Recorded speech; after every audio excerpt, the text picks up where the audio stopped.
Assalamualaikum warahmatullahi wabarakatuh. Yang terhormat Dr. Santi Oktarina MPD, Ibu Hani Atus Soliha MPD, dan Bapak Muhammad Bujaya SPD MPD selaku dosen mata kuliah belajar dan pembelajaran. Saya, Rezanel Septiani dengan NIM 06021382227073 akan mempresentasikan tentang penerapan Learning to Live Together atau belajar hidup bersama dalam pembelajaran bahasa Indonesia. Yang pertama, saya akan membahas tentang apa sih pengertian pilar pendidikan. Pilar pendidikan adalah usaha sadar dan terencana untuk mewujudkan suatu proses belajar dan pembelajaran agar peserta didik secara aktif mengembangkan potensi dirinya. Pilar merupakan penopang atau penyangga dalam sebuah bangunan yang membuat bangunan itu dapat berdiri dengan kukuh.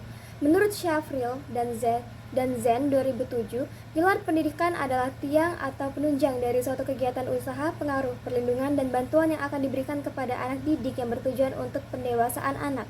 UNESCO menetapkan 4 pilar pendidikan yang harus diperhatikan, yaitu learning to know, belajar mengetahui, learning to do, belajar melakukan sesuatu, learning to live together, belajar hidup bersama, dan learning to be, belajar menjadi sesuatu. Selanjutnya ada penerapan learning to live together.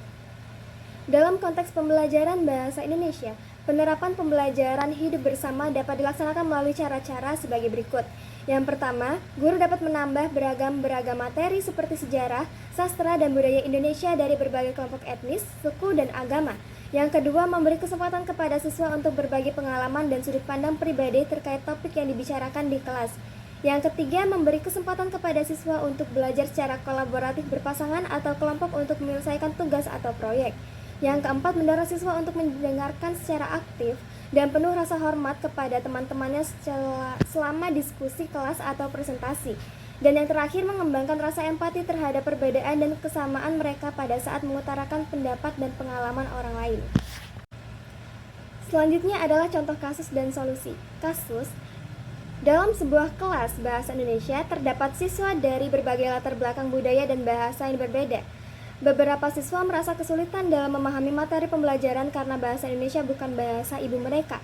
Selain itu, ada juga siswa yang kurang percaya diri dalam berbicara bahasa Indonesia di depan teman sekelasnya.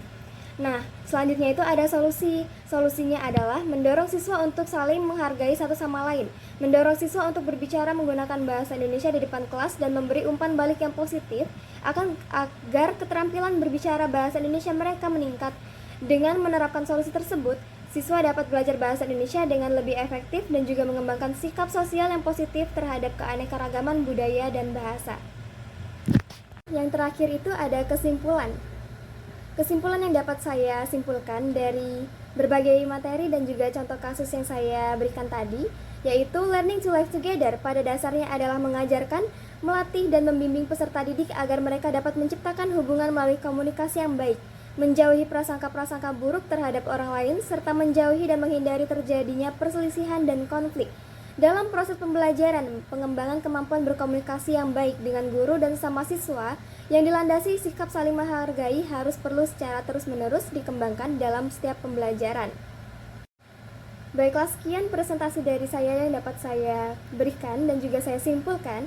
Saya akhiri, wassalamualaikum warahmatullahi wabarakatuh.